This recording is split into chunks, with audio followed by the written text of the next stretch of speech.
like to call this meeting to order at 6:12. You're too tall, Terry. At 6:12, and I would ask for any pecuniary interest disclosure if there is any.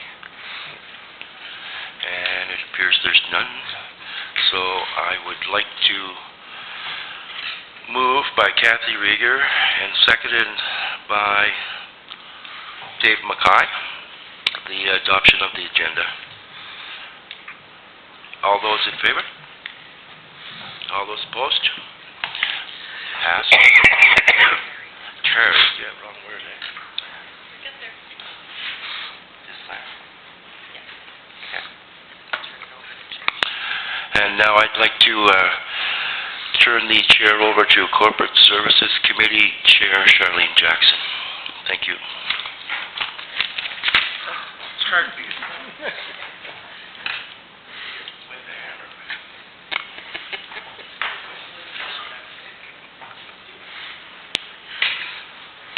The first item on the Corporate Services agenda is a presentation by JP2D engineers Mike Sadek and Steve Webster with regards to an update on our assessment plan. You guys can go ahead. I'm just going to move back over here so I can see the screen. Thank you, Charlene and members of committee. So as Charlene indicated, we are going to provide you with an update on the asset management plan. This is really, I guess, an opportunity for a bunch of new council members to understand, I guess, for us to give a brief overview on what an asset management plan is and some of the work that's gone on in the past few years to prepare this plan. The asset management plan itself was really mandated by the provincial government that municipalities need to have these. You need to have an asset management plan if you want to apply for any funding for any infrastructure projects. The good part about it, though, is at least, as far as the preparation of the plan, the government did provide financial subsidies for the municipality, so the majority, if not all, the funds that were required to prepare this plan have been paid by the government.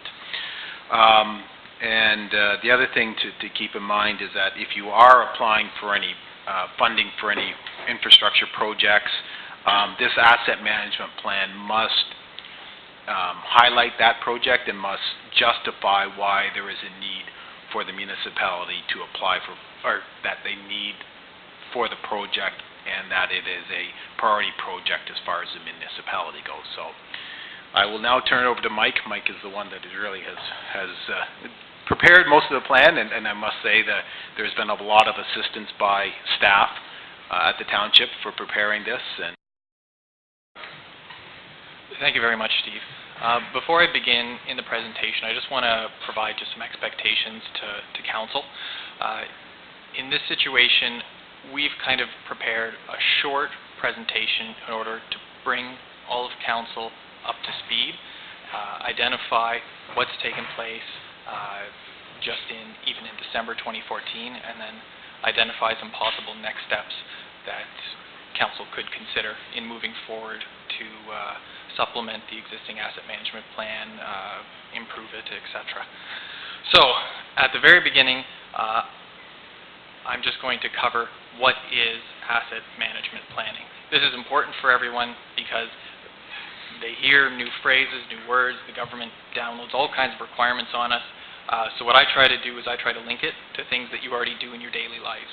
So some of you are business owners or have municipal experience.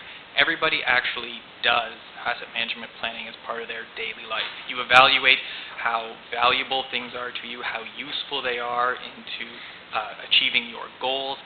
A business's goals are separate than a municipality's goals, but everyone has goals, they have targets, they have strategies for how they want to achieve them, and the key thing in the plan is it links your strategies, your targets, and it applies costs to them, so that you can hopefully then say, strategy A costs X, strategy B might cost Y.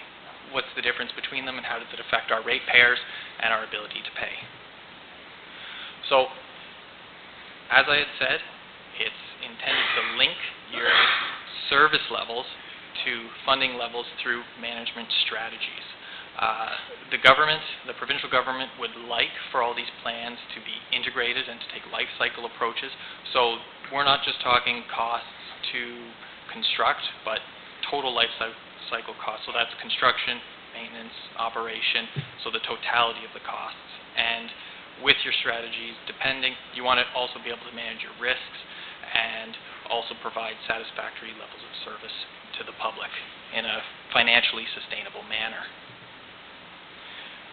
The purpose of asset management plans is really to inform council and staff of the long-term implications of their decisions.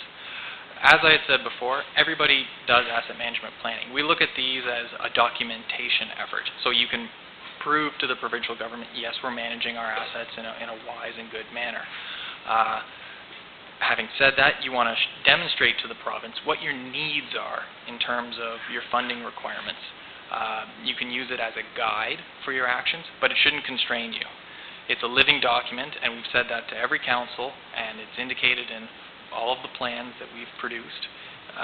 It's always subject to change. If current council decides they want to move to a different strategy, it's within their power. So the overall composition of a plan, it has 4 major content sections. So state of local infrastructure, basically what do you have, what did it cost to purchase, how long does it last, what condition is it actually in today, and what does it cost to replace. This is important because this is the basis for reporting on your existing assets, because you can provide tables and summary tables for all different kinds of asset classes. Roads is a big one. We'll just leave it at that for now because we'll go into the specific categories further in the presentation. The second component of an asset management plan is the desired level of service. Are you meeting user needs?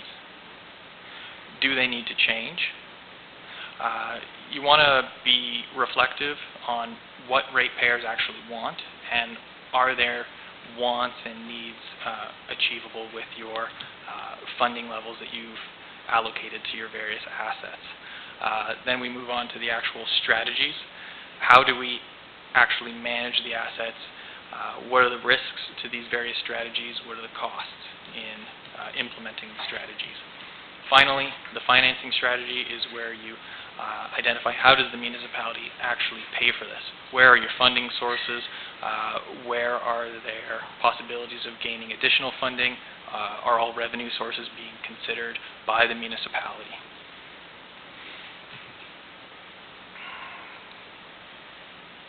So asset management plans are currently only core assets are required to be included within the plan. So this includes all of your roads, your stormwater management systems, so ditches, and in the urban areas, the stormwater pipe system, your water distribution system, your water production plants, and the sanitary services as well. So in terms of water, you have the Cobden Water Treatment Plant, Beachburg Water Treatment Plant, and then Foresters Falls Water Treatment, Haley Station, sorry. And then in terms of sanitary sewer, that's only in Cobden, so the Cobden Wastewater Treatment Plant. It should be noted that bridges and social housing, they are core components of the plan, but in the County of Renfrew, bridges are the responsibility of the County of Renfrew, and so is social housing. So that's something that's uploaded to the county, which is a positive. Non-core assets that can also be included in the plan for completeness include items such as facilities and structures, equipment, and fleet. So fleet is your rolling stock, so all your road equipment, any other public works or environmental equipment that the municipality may have. And equipment is basically everything that kind of falls below that. So if you guys have crushers or anything like that, or brushers. Just like bridges are culverts that are greater than 10 feet, is that correct? Correct. So to answer Councillor McLaughlin, a bridge is considered to be a structure that has a span greater than 3.0 meters or 9 feet. So anything further than that, it's classified as a bridge, and it should be the responsibility of the County of Renfrew. Yeah. And then And then any culverts, which really you guys are then responsible for culverts, so anything less than 3 meters you're responsible for, that's captured in either the road or the storm component of the plan. So they are covered, but in those subcategories. Councillor Olmsted? So, just back to your previous slide. So non-core assets were not mandatory to be in the asset management plan? Correct, at this time. I can also probably mention waste management is also not included as it's not considered to be a core service, and I don't know if that's an oversight by the provincial government or not, but it's not included. You'd think it would be, but it's in the guide. Technically, it's not in the list, so I can't account for that. Also, recreation facilities or anything like that is not in the list either. I think the original intent was because there was such a backflow in linear assets, that is the reason why, and most of the grants were for roads and stuff like that. They were trying to come up with a way of grading the different areas. So that's why they only addressed those few core assets.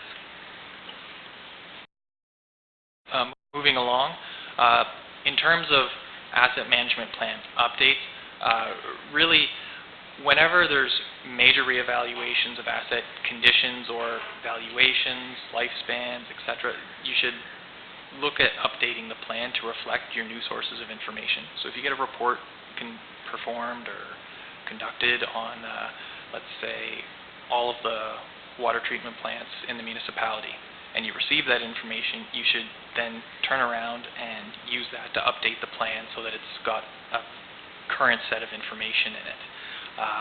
Additionally, after municipal elections, it's advised to provide an update to new council, just so that they can be brought up to speed with the content of the plan and what an asset management plan actually is, what it addresses, and so forth.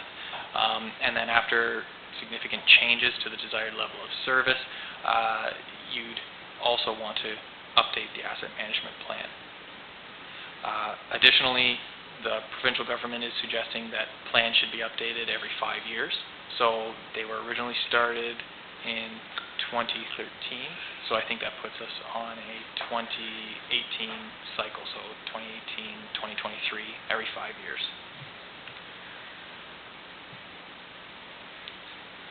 So to get a little specific, I'd like to go through the major asset categories that the current plan addresses.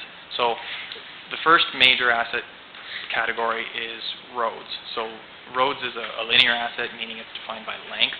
So in preparing the plan, Council of the Day had considered many scenarios for the level of service and capital roads funding requirement. Scenarios varied between approximately $900,000 and $190,000, or $1,900,000 per year in capital funding. So the roads budget, typically if you take it as a whole, includes capital, operation, maintenance. So kind of narrowing directly on the capital spending requirements, that was a couple of options that were prepared and submitted to council for consideration. 5 options? Yeah, 5 options, I believe it was. And at a meeting of council, they had selected a level of service target that they would like to achieve as approximately 7.0 out of 10. Christine has a question. Yeah, Mike, I think it might be a really good exercise to just briefly touch on how you evaluate a road. I'd like council to understand how detailed this is, but when you take it apart and figure out what the components are. Okay. After I finish the slide, Steve will go kind of explain how the roads evaluation is undertaken, and actually one of the major outcomes of the road evaluation is the map that you see before you, which identifies, and we had actually evaluated every road in the municipality for its condition and the works that might be required in order to upgrade it. But just to finish off the slide, Council of the Day had selected a level of service condition rating goal of 7.0 out of 10, and Steve and I will be able to explain what 7 out of 10 actually means in terms of the condition of the road. But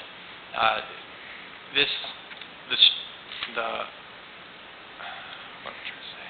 Anyways, to achieve a 7.0 out of 10, road works would include reconstruction of roads with traffic levels greater than 300 vehicles per day and rehabilitation only of other roads. And this resulted in capital expenditures of approximately $1.6 million per year. And then I'm just going to turn it over to Steve now so he can hopefully provide some clarification. Okay, yeah. So to deal with this road component, we did what we called a road management study. So basically what that entailed is members of our staff drove all the roads within the township with members of the municipal staff. And what we do is we provide a rating on the road from a scale of 1 to 10. Basically a road that is scaled, with 10 being the highest score. So a road, basically a freshly paved road, complete road that's in perfect condition, is scored a 10. As a road starts to deteriorate, you start to see cracks. You get the cracks down the center of the road. You get little bits cracks here and there, and you might have a little bit of rutting, wheel rutting. That would be kind of like an 8, considered an 8. When you get down to a road condition of 5, you've got what we call alligator cracking. That's kind of where you see kind of cracking going in all directions. You may have some a little bit more significant rutting in it. So that's a 5. If you get down to a 3 or less, that's basically roads you don't want to be driving on. A lot of potholes, a lot of, it's the type of road like 3 where you'll have a lot of cold patches had to be used on the road to kind of fix up the area.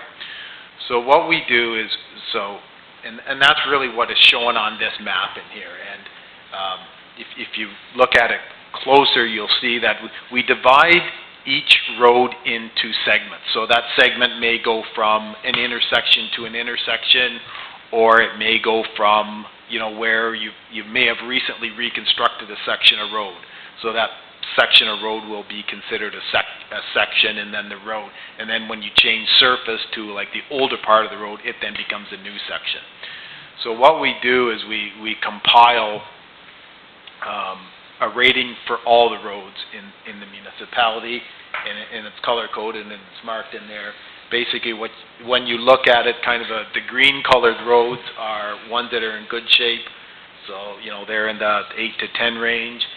Once you start to see any red-colored roads, those are the ones at the bottom ends, the 4, 3s, and the 1s. So we come up with first of all, a rating system for the roads, so we know what all the roads are. Then what we start to look at is what over do we use the 10-year period here? Yeah. Over a 10-year period, the road is going to continue to deteriorate because it just naturally deteriorates. So what we do is we extrapolate what we foresee the condition of that roadway being in a 10-year period. And from that, really what your strategy is typically is that when you get a road that's a condition 5 or less is when you need to start to do work for it. That's kind of when it's got to a point where it's still drivable, but if you can capture it when it's 5 and that it's still not too bad a shape, that's when you can do a resurfacing or a paving. It's when you get down to the roads that are condition 3s is where you have to basically totally reconstruct, and it's a lot more expensive to reconstruct a road. And when we mean reconstruct, you got to redo the granulars, you got to dig up the whole road. Whereas a lot of times when it's at a 5, you can either what we do call a shave and pave. You can, if it's an asphalt, you can mill off the surface and repave it, or if it's a tar and chip road, you can just put another layer down on it. So the main strategy is to try and keep your roads so that they are staying at the worst case of 5. and don't let them get down to a 3. But on the other hand, if you get a road that's down to a 3, at times you can leave that, because once the road is so bad, it's not going to get any worse. So the strategy is that, you know, sometimes it's better to fix the roads that you can still deal with and you can still help out. I mean, you still need to eventually deal with that 3, but sometimes you may look at an option of not dealing with the 3 right now and make sure you know, kind of bandage that and fix some of the other roads that are in a better condition, but, you know, you're trying to save them before they get really bad. So that's part of the whole thought process that's put in behind this. And what we do is, from that, we come up with cost estimates we put together, as we mentioned, 5 different plans, so 5 different scenarios on what road should be done in a given year, in the 10-year period of the plan. And so those are these 5 different scenarios that we've come up with. So there is a whole bunch of different options, different menus on when you want to save the roads. Okay. Any questions at this time? Just about how we evaluated the roads, or if that wasn't clear to anyone? Could roads have drastically changed in 1 year? Because I look at some of the evaluations that were done, and in particular, of course, the roads that I travel on, and I would have to say that they were overvaluated in 2013 and certainly in 2014. So could they change that drastically? I mean, yes, especially, I mean, there are circumstances, there's a lot of construction activity happening in the area. I mean, there is reasons why it could happen. Obviously, you know, we'd have to look at the specific ones you're referring to and see if there is a rationale, but there are circumstances. But typically, when we've done these in the past, there is generally a fairly even progression of reduction of the road conditions. So it really doesn't change, usually shouldn't change that dramatically in 1 year. Any other questions with regards to roads? Okay, go ahead. Thank you. I'd just like to briefly touch on our roads costing methodology, because this is important to understand in that we produce our costing estimates based on road templates. So we have a standard template for a rural road, for a semi-urban road, and for a full urban road. And we have extensive history of contractor pricing in the county of Renfrew, and we use those contractor prices in order to identify the future budgetary requirements, and we build in an escalation factor into the costs based on, you know, assumed inflation value on a yearly basis. The truth is, these are budgetary numbers, so until you actually go out, design the road, identify all the specific requirements, you don't have a true price for the job until you get through to your final tender numbers.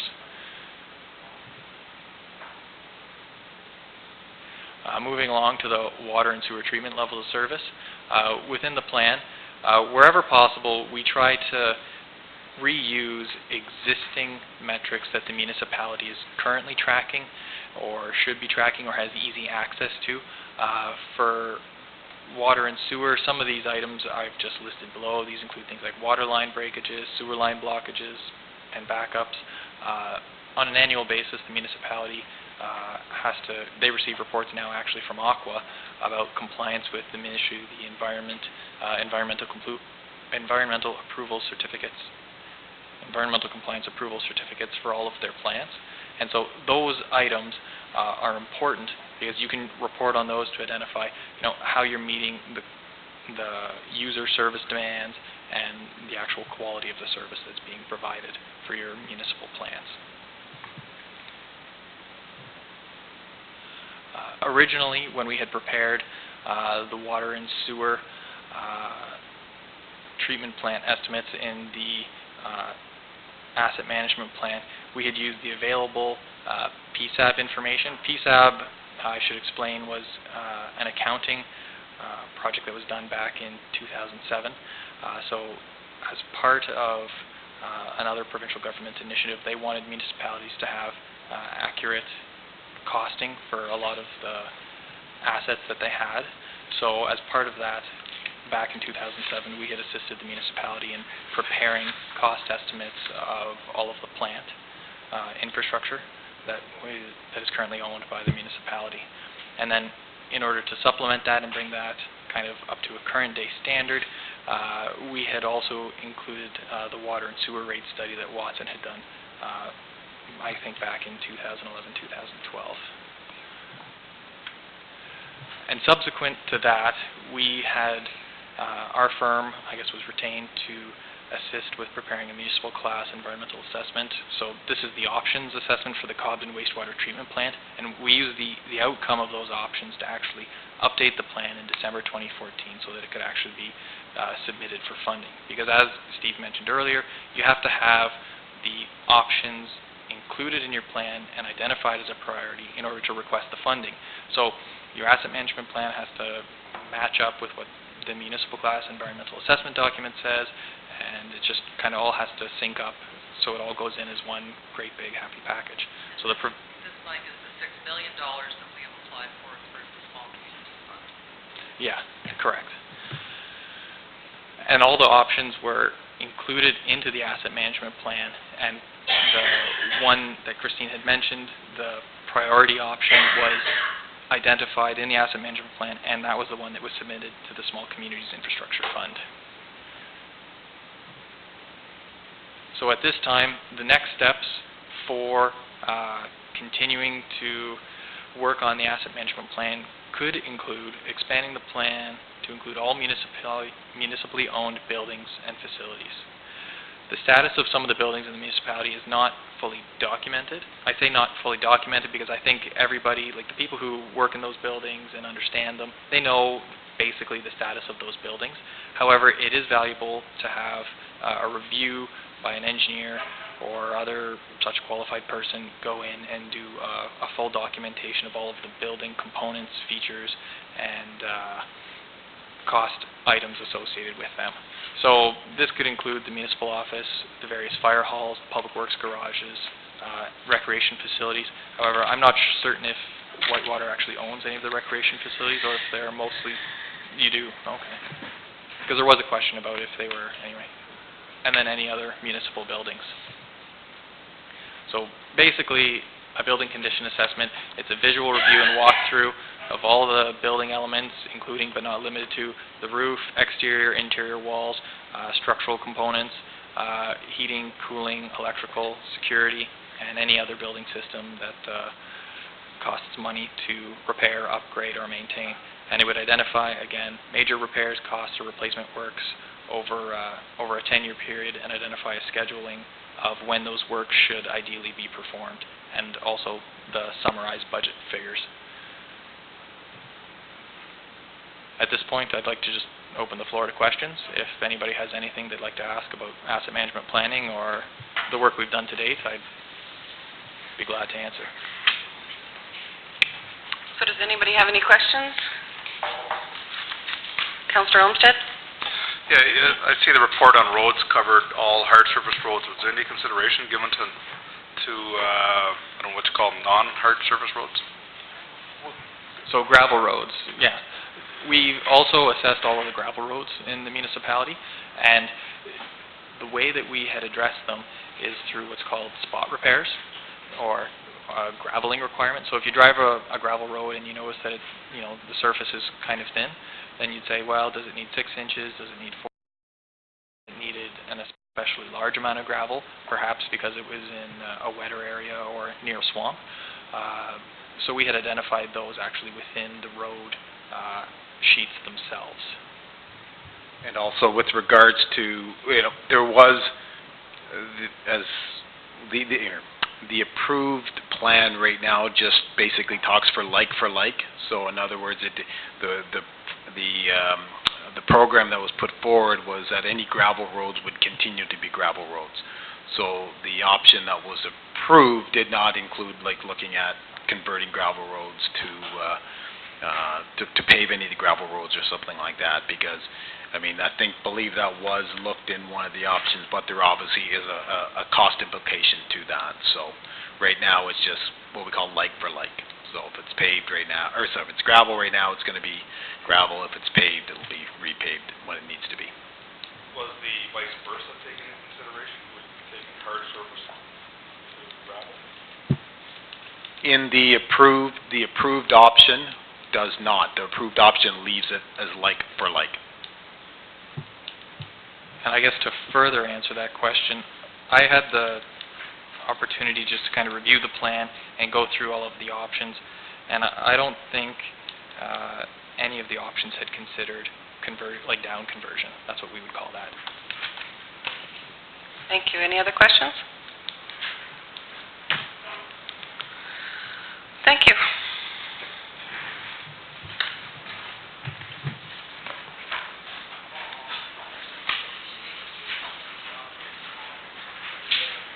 Is it orange on top now, the battery? Yeah. Did you get a copy, Chris, of all the roads? Did you see that on the assessment of every road? Yes. Did you have a copy of it? Okay. I didn't know whether you had or not. It was in the first presentation.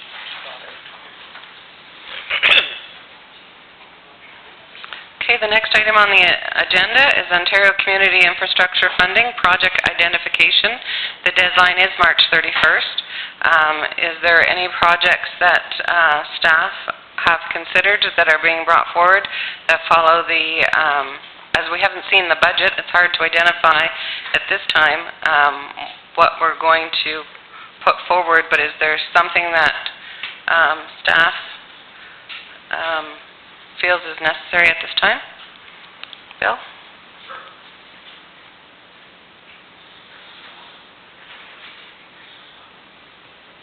Okay. We had spoke earlier, I know it wasn't at the last meeting, it was discussed that, but we had talked about the Cast in Place project on Highway 17 being probably the best project to spend this money on, or put this money towards. Reason being is because it's a major piece of infrastructure under Highway 17. I just looked up the numbers. We have approximately 8,100 vehicles traveling Highway 17 every day. So to lose that piece of infrastructure. I think at the time when we discussed it, we've gone ahead and we've approved that that item to go ahead. And as far as the funding was concerned, because it is a sewer or a water main, it's a user pay, that we discussed the fact that it wasn't, it shouldn't be just to the advantage of the people that are living in Cobden. It should be a benefit of the whole township. So that was the conclusion at the time of that meeting. So I'm wondering at this time, is there any other project that you're coming forward with at this time? I could put it just into gravel roads, put it into gravel, but the sewer isn't just benefiting the people of Cobden because it's under 17. That's all I'm trying to say.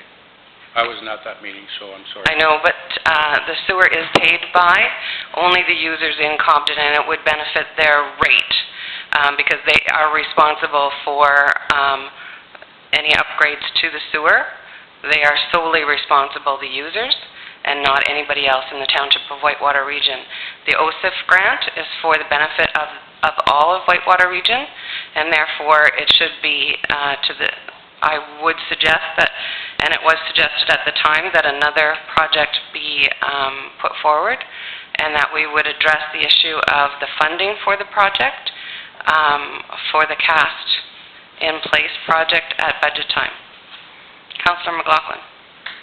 I was there at that meeting, and I do remember us talking about this project and taking that, but I also remember, and the biggest concern in mine was to pay for the other share of it, because I would only pay part of that, and it was brought up that we use the gas tax, and I think that's where my thoughts were. No, the gas tax should not be used to pay that part of it. I still struggle, and I understand what the chair is saying about the funding, but once again, this project needs to be done, and I think I would be in favor of using that money for that project, and then the users pay for the rest of it. That's just my thoughts, and I'll just put that out there. I think at the time, there was discussion, and the project was agreed to go ahead, and that the funding would be discussed at budget time. So this is a project that needs to be done for March 31st. And is there anything else? Councillor Olmsted? I don't think the project needs to be done by March 31st, right? No, and it needs to be identified. Okay. Secondly, I do take issue with you stating that it doesn't benefit all of Whitewater taxpayers, that it needs to be a project that benefits all Whitewater taxpayers. So are you suggesting that the Cobden residents should be burdened with Highway 17 and the fact that it deteriorates the sewer system so badly because you have 8,100 vehicles traveling on top of the highway every day, that burden should be put on the taxpayers of Cobden, and that user pay system takes effect at that time? I don't understand how it's not benefiting the residents of Whitewater. So I would suggest that people of Cobden are responsible for sewer. They are the users of sewer. There's all the other roads, so I mean, yes, I agree that, you know, the highway does take a little bit more, but at the time it was probably built to hold that. The county also takes a beating down the county road.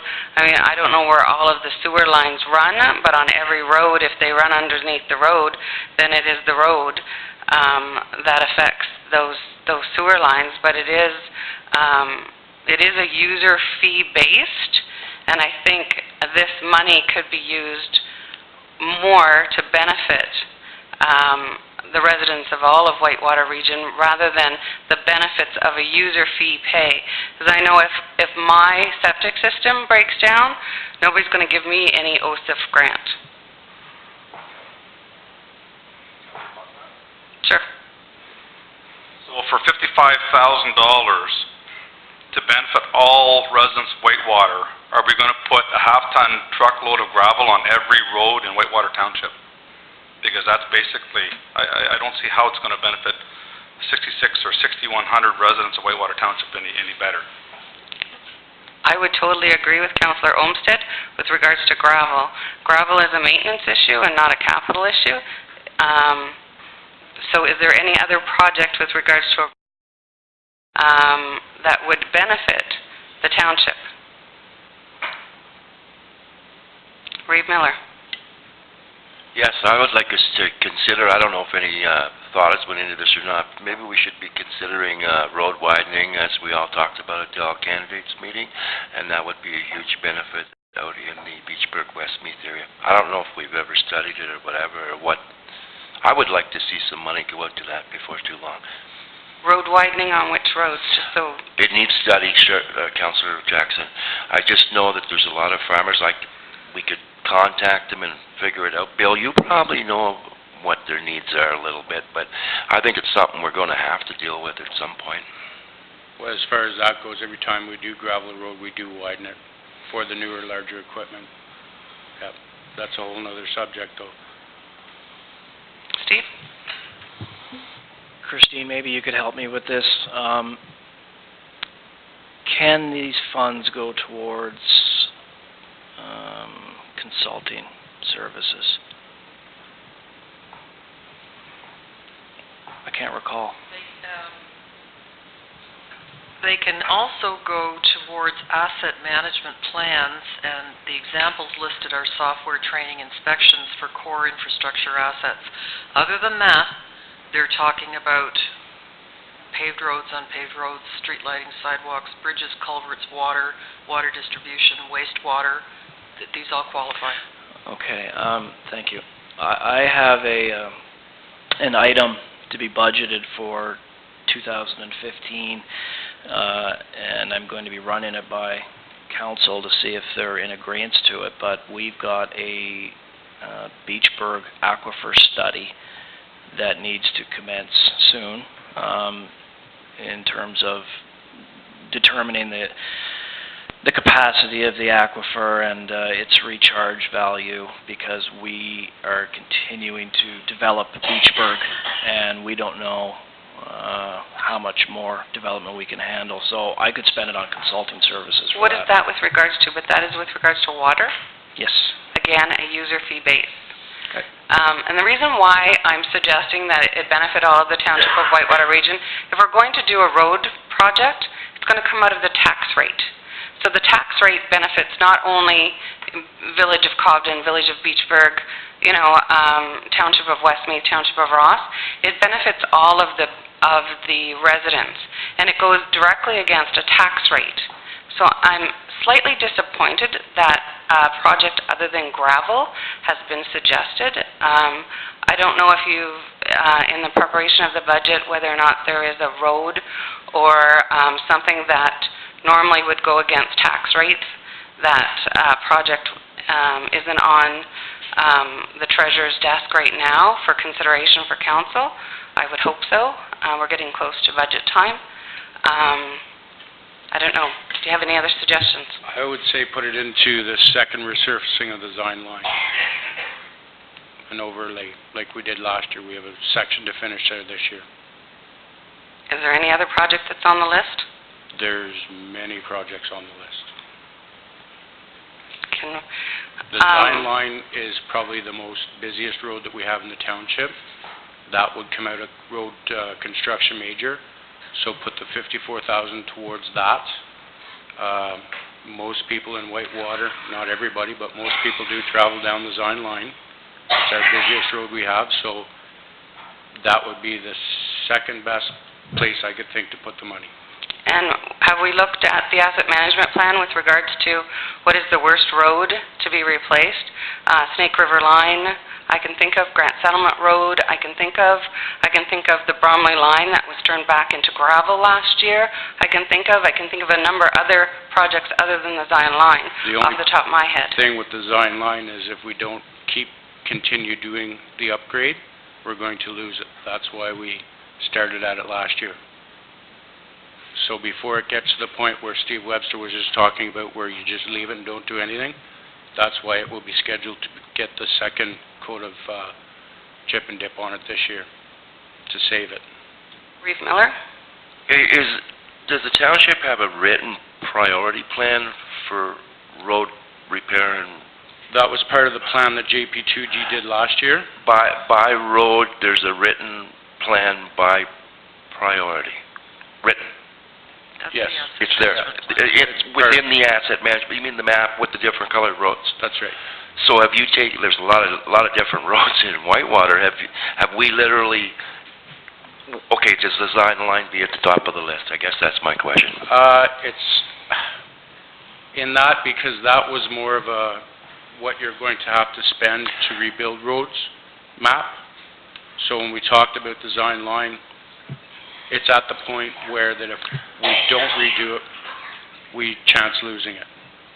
Yeah, I understand. Yep.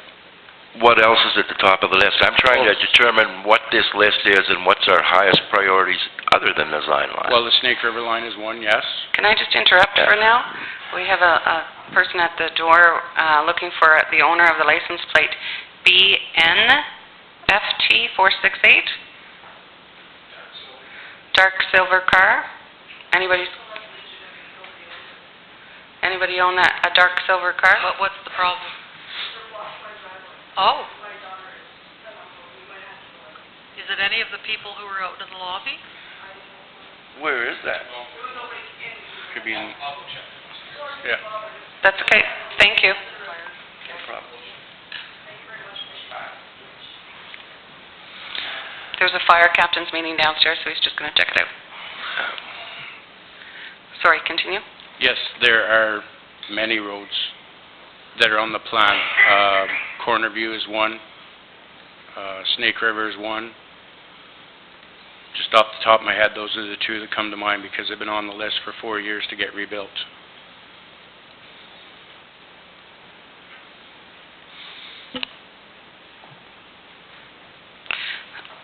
this is something that council has to decide, with regards to which road is being put forward.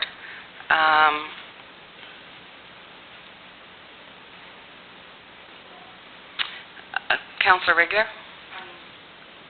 Debated all night because we have many roads. Design line is slated for this year, correct? Regardless whether it is not in for this year? We had talked about it last year with the plan that we started to put forth with council, Yes. yes.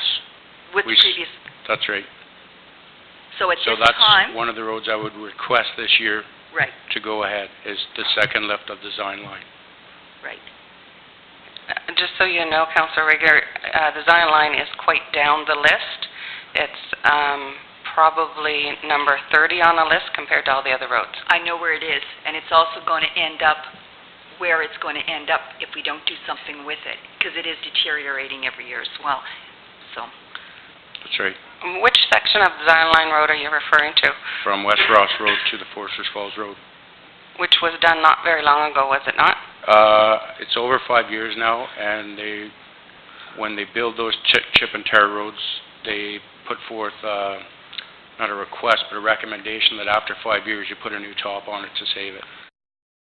Another road, because whether or not we decide to do this or not, is there another road that you're going to propose? I don't know if we can just say we're going to put it on roads, Christine, and not actually identify the road, or do you actually have to physically identify the road? You do have to identify the road, and they even want an easting and northing location, that they want a specific location of the exact project. Same as the federal gas tax. I know I have a hard time with accepting design line, just so you know. So if you don't want to take my recommendations, you recommend what you would like to see done? I would We'll like do it. you to look at the roads that are on the worst part of the list, and I know Corner View, like you said, has been on the list for quite some time. I know it was supposed to be done and wasn't done at one point, or a different part of Corner View was done than what was supposed to be done. So I might suggest that one for you, but Councillor McLaughlin.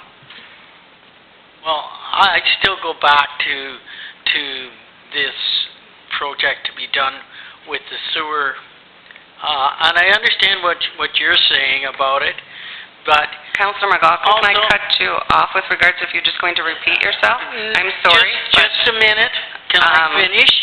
Because we have not set the rate that these people are going to have with their water rates, and that's what bothers me the most. And you want to burden them on top to do this project, which has to be done. It's been identified that it must be done, and you want to put that burden Councillor McLaughlin, on top according of them. to Very good. the rules of procedure,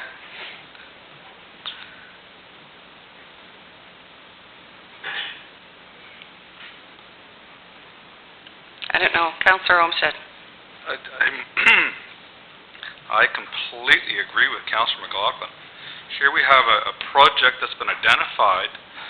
The Councillor timing Olmsted, coming up is March 31st. Are you going to allow us to speak, or do you want to Well, open up the floor? we already discussed this at another meeting, and we said the funding was going to be decided at budget time. But the only one it's not appropriate for is you. Where's Corner View? What road are we talking about here now?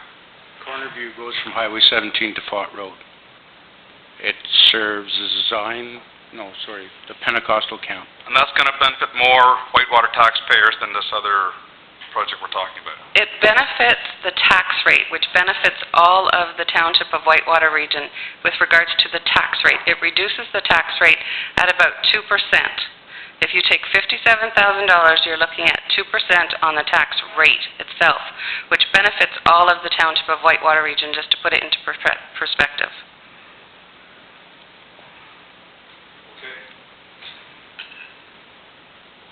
But if you want to suggest, and we can vote, with regards to the other than we had decided at the time that it was to be decided on funding at budget time, we can move and second it. You have a mover or a seconder? If I may move it then, and the reason for moving it is, this has to be in by March 31st. So there's no other meeting before March 31st. This is March 24th, we could bring it back at that time. That's a council meeting, right? The 25th, sorry. Okay, can it be done then? Are we willing to go to the wall to March 25th, when this has to be in by March 31st? It's a matter of filling out a form, but... Councillor Baker? That's fair to staff. I think we need to just make a decision here. We need to make a decision tonight, because I don't think it's fair to staff to bring it back on March 25th and expect them to put something in for March 31st. I don't think it's right to put that added pressure on them. We need to decide tonight.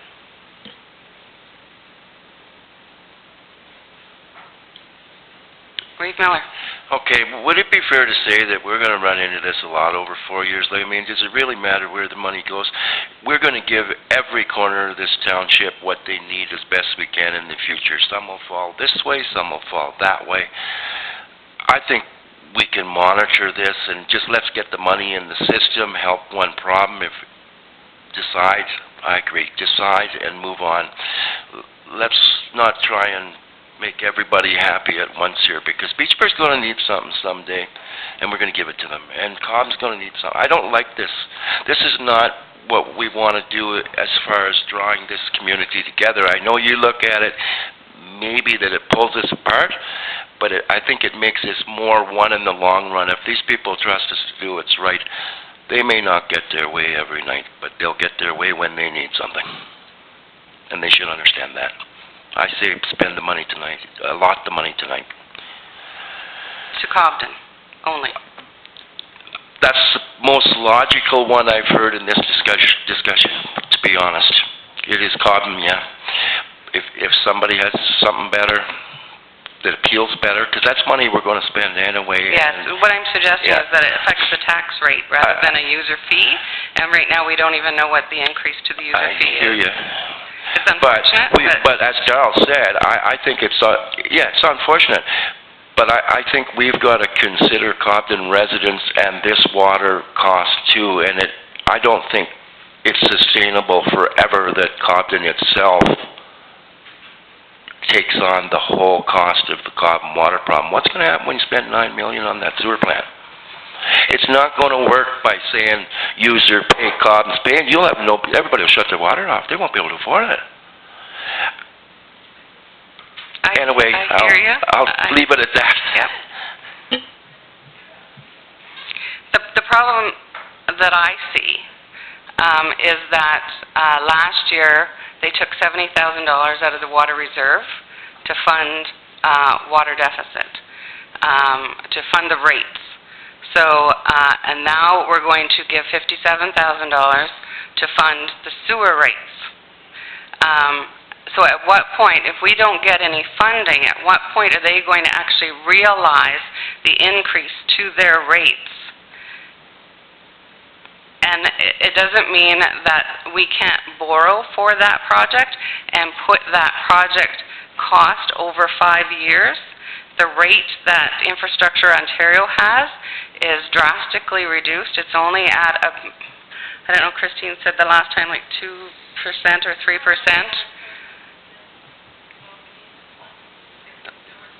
Close to 2% to borrow against the whole project, and then it can be put against the sewer rates over a 5-year period.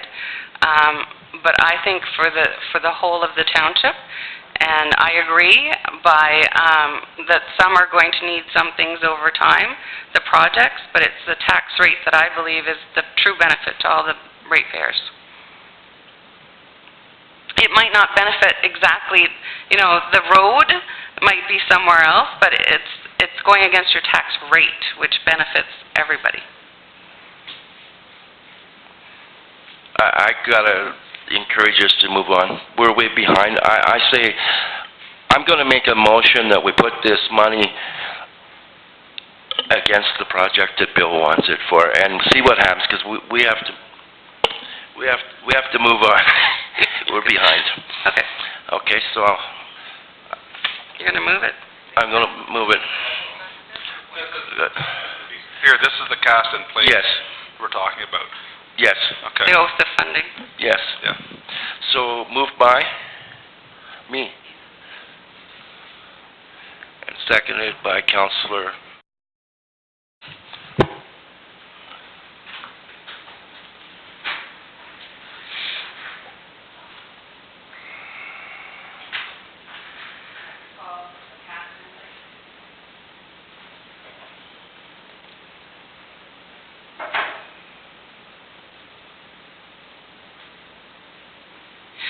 by Reeve Miller, seconded by Councillor Olmsted. Be it resolved that the Corporate Services Committee of the Township of Whitewater Region agrees that the OSIF funding should be applied to construction on cast-in place on Highway 17.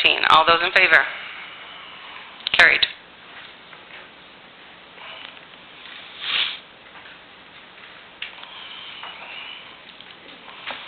Next item on the agenda, council remuneration, written proposal from Bruce Beakley. I'll leave this to Christine. Thank you, Chair. I was asked to look into a costing estimate for bringing in the services of Bruce Beakley, Human Resources Director at Renfrew County. He figures, and he's given you an outline of the scope of his work. I note to you that he has already provided the service before for us, for Horton, for Arnprior twice, for Admiston Bromley, and for Bosher Valley. We would be looking in the vicinity of about $1,000 plus mileage for Bruce to do a councillor remuneration audit and provide his recommendations to give you an objective point of view. So that's the discussion, if you want to go with Bruce or you want us to continue chasing other avenues. I just have one question. Was there any question to Mr. Beakley with regards to how the Renfrew County Council did their remuneration? That's what I thought the actual question was to staff, was to find out how they performed it, because they had an outside committee do it rather than Bruce himself. No, I did not ask that question. I guess the question is do we want to go ahead and hire Bruce Beakley, or do we want to find out how the county did it? They had an outside committee of residents, one of which was in the Township of Whitewater Region, that did review the council remuneration for the County of Renfrew. Do you want to instruct Christine to look at that, or do you want to go ahead with the hiring of Bruce Beakley at $1,000? Councillor Olmsted. Do we know was there a cost to the non-employee? That was the question that was to be asked at the time, yes. So I don't know, as the question wasn't asked. I do have a meeting with Mr. Beakley tomorrow. I can certainly pose that question at that time and send out an email to you. Great. Okay.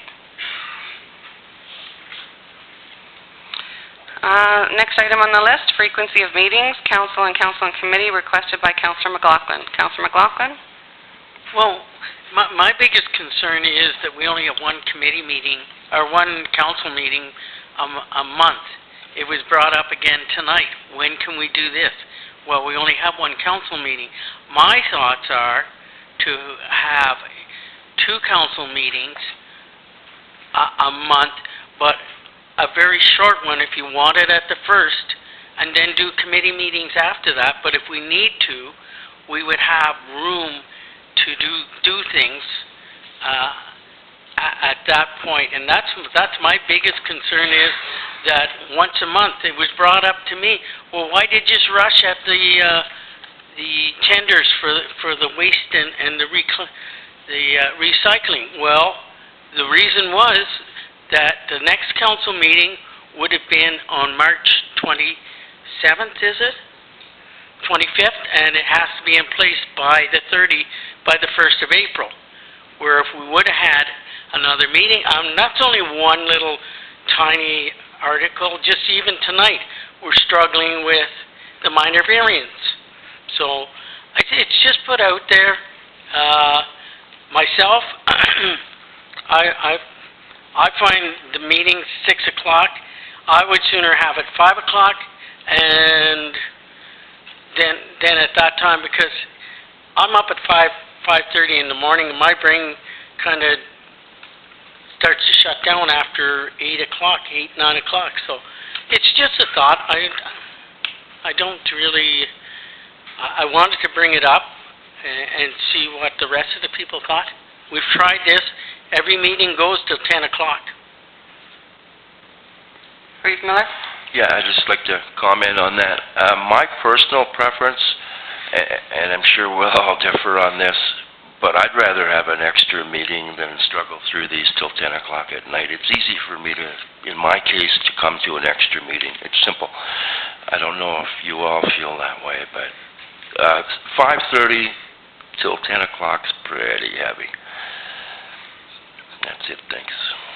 I guess my comment at this time is that I know with 5 new councillors, I know that some things take a little bit longer than normal. At any time, we could schedule a special meeting if a special meeting is required, and can certainly be on after or before any of the committee meetings. Committee of Adjustment is a separate meeting and can be held at any time at any day, and the reason why it couldn't go March 25th is because the secretary is away. Councillor Mackay? I was just going to agree with Darrell. I think staying here till 10:30 is too late. If we did one more meeting, we'd have, because I get up at 5:32 in the morning, so by 10:30 at night, I'm kind of done too. So are you suggesting, Councillor McLaughlin and Councillor Mackay, an extra third meeting, or just 2 council meetings, like a short council meeting on one of the nights? Well, I think a short council meeting. But when do we have the committee meetings then? I guess so. Councillor McLaughlin? My thoughts are the first first Wednesday of the month, have a short, if you want a short council meeting then, and proceed with committee meetings after that. The second Wednesday, as we're doing now, is strictly committee meetings. And then your third Wednesday, have either your large council meeting. I can go one, I would sooner have the big council meeting at the start when we get our reports. Because we're not getting our reports now. We won't get our departmental reports until the 23rd or the 27th of March, before we get them. Another question, are the meetings, the minutes for the council meetings, are they out online? I mean, I didn't check. Not until they've been passed, but I don't know if they've been posted. Once they're approved, they're all safe. Okay, because I meant I guess the minutes from the last council meeting? No, you didn't. We won't be approving them until the council meeting. No, so they're not. Correct. Unapproved, yeah, we have never had the habit of posting unapproved draft minutes. Some Okay, no. municipalities do, but that's never been our practice. Somebody told me they had the minutes from the council meeting, but they couldn't have then. That's where I was coming from. Okay, no, carry on, because I'm like Reeve Miller. We got a long piece to go. So Can I suggest that we table this until the mayor comes back?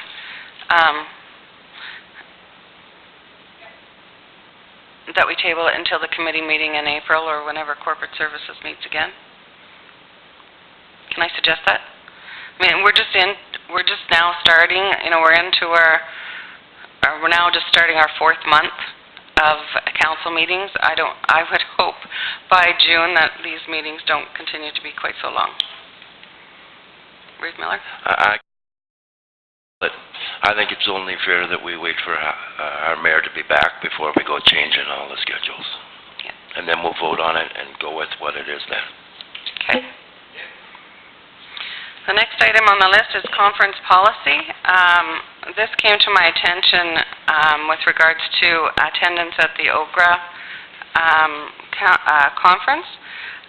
Wondering if I know the county has a policy in place with regards to conference attendance that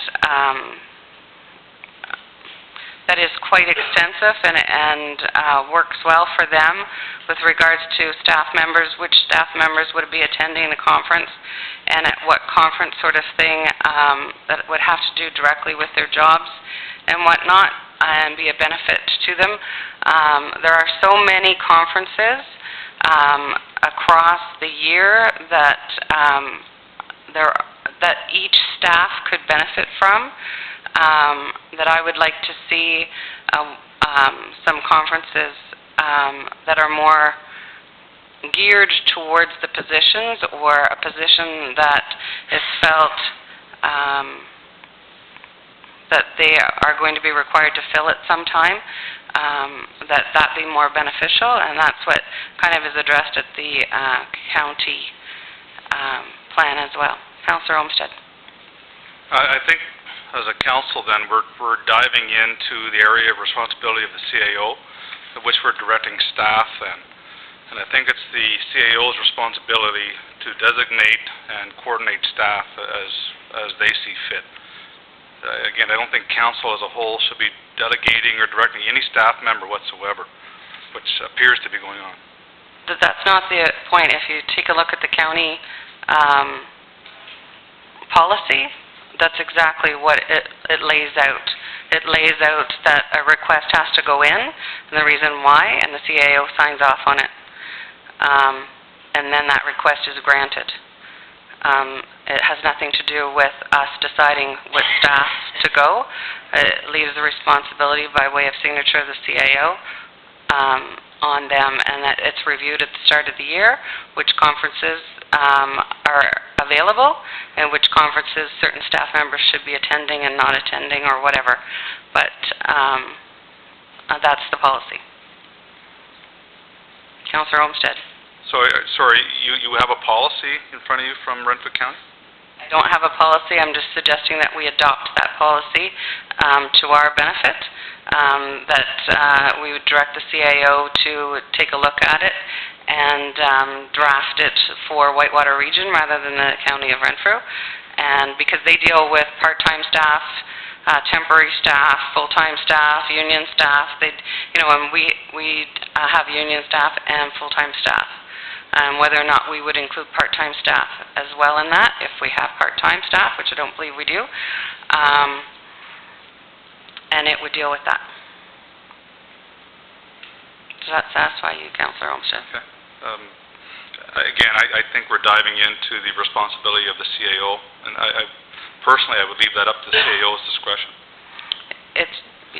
It's just a policy that would make it in place, that then there wouldn't be any question with regards to it, so that it covers the CAO as well as staff with their requests, that the request should come from staff or the CAO should recommend. It's just signed off. It's a policy that should be in place. Reeve Miller. Could I suggest that we table this and the next meeting, council meeting, perhaps you could bring us a sample of such a policy, and then we'll read it out and decide at that point, and then we can move on here today because of time and impressions. I just think it's another one of those items where we better think it out a little bit and move on for now. You've made the request, and we'll deal with it later, and we'll all have time to think about it a bit. Should we have the CAO drafted according to how she felt fit and then bring it, or just bring the copy of the county policy? I'm good either way. I'm sure she could get the Word document. Councillor McLaughlin. I would have to agree with what the chair has said. Leave it to the CAO, get the document and draft it to what she thinks would work, and then bring it forward to us, and then at that time we can approve it. That was the direction I was looking for. Okay. Okay, next item on the list, Cobden School parking.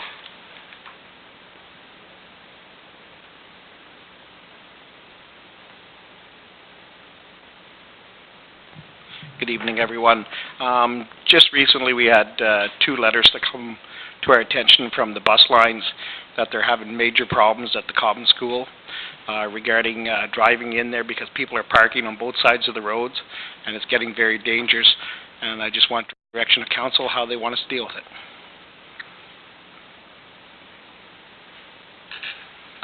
Question, Reeve Miller. I'd like to speak on this. This could take me a few minutes. We had some local residents, I had some local residents approach me about this problem, and at 3:30 today we went out and we took a bunch of pictures. We looked at the problem. I'm not saying what I'm going to say is the sure answer, but there was some suggestions made, and I'd just like to point those out for everybody's consideration before you debate it. I was going to show some pictures here. We couldn't do it technically, but I have them here. But what we noticed over there, sorry about that, I got to learn these mics. What we noticed over there, today, and what stood out was the fact that all the buses line up on basically both sides of the street heading into the school, and I think Councillor McLaughlin told me that's because they don't want to go in there during recess. But we quickly looked at that and we thought, heck, you know, half the problem is all these buses sitting out on the street. And there's ample room in around the school to 9 buses come in there, approximately, and these buses could all get off the road, in behind, maybe you need the Board of Education approval or whatever you got to do. They could all be loaded in the schoolyard, and there's ample room if it's a schedule or an order they have to be in. There's lots of room for them to pass each other in there and come out, and we would also suggest that we change the order of them buses to come in what some of you will say is bad, up the hill. You might not get up it.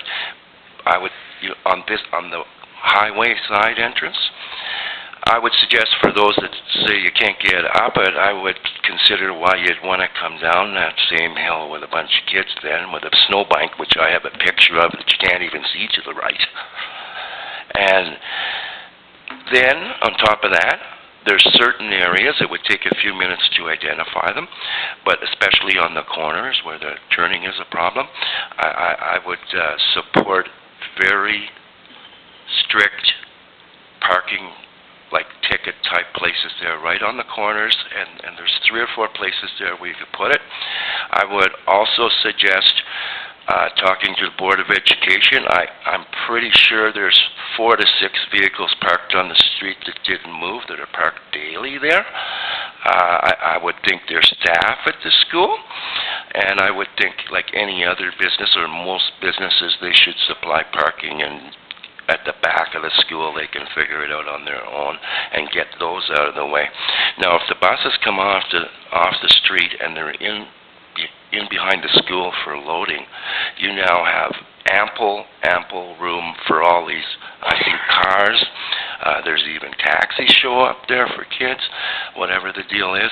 I think that would alleviate a lot of the congestion. And the beauty of it is, if you even just tried it, there's nothing against reversing it all a month later. I think the worst thing we can do is do nothing. If anybody wants to see the pictures after, you'll see exactly what I'm talking about. I want a new mic ordered. I believe when my children went to the school, the buses did go through the schoolyard, and they were picked up back in the schoolyard. Wouldn't you agree, Reeve Miller? Yeah, they are, but they're called in a certain order. They sit 15 or 20 minutes out on the street, I don't know why they're not all put in there right now. Maybe it would be better to speak on that, and he's probably going to clue me in as to why my plan won't work, but we'll see. But no, they sit out on the street quite a long time, and that causes all the cars coming in have nowhere, not to mention that they've only got 10 feet to get between the darn buses and then around that corner to boot. If the buses were out of the way, there'd be ample parking for all the pickup cars. Can you enlighten us at all, Councillor McLaughlin? Well, the first thing, the reason that the buses don't go in the parking area is, I think, the recess is until 4:22, so they don't want the buses in there while the children are out in the playground. So that's why we stay outside the school area. I agree with, and I understand what Reeve Miller is saying, but that's the reason why the buses are where they are. Now, to address going up the hill, we have big problems going down the hill that the buses catch the pavement.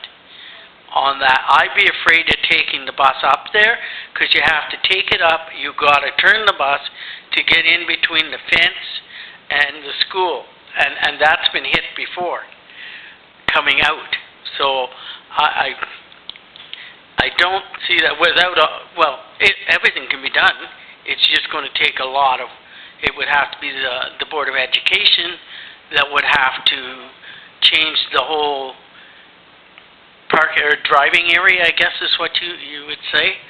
As far as getting the cars off of the road, then if they do that, then they're going to take more playground area away from the children. So, because it's full now there. So that's a few. Now, the buses being aligned, like you say, and maybe if the buses weren't there, they would park. But it would have to be coordination done with the. I was looking. My biggest problem is trying to get in to the area. There's about, like you say, there's cars parked on the right-hand side of the road. There's usually cars parked on the left as you go in, and there's one on the right as you're going in. So they're parked on both sides. They're kind of maybe leaving you the driveway, but that's about it.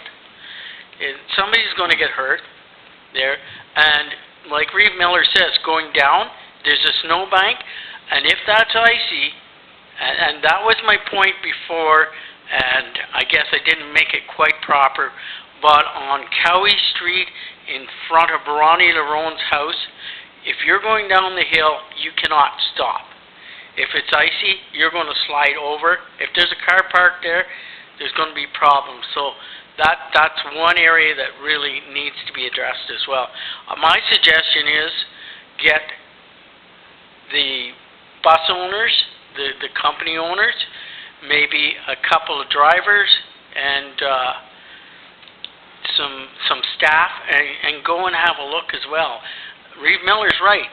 Like, there can be ways done. There's lots of things could be done. That's for sure. There is no parking there currently, right, on both sides?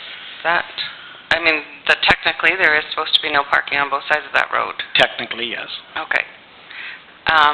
Would it help if we approached the school board and asked that question? I think maybe if we could set up an appointment maybe with the school board, the bus drivers, the owners, and see if we can come into some kind of a solution for this problem, that we can fix it and that everybody's on board. Are you okay to do that yourself, or did you want any council member attendance, or? I think I'll set up the meeting, and then if one council member, somebody who wants to come, or You'll a let couple us know of them, when? we'll let you know. Okay. Okay? Good. Okay, thank you. Thank you. Next on the list is recreation.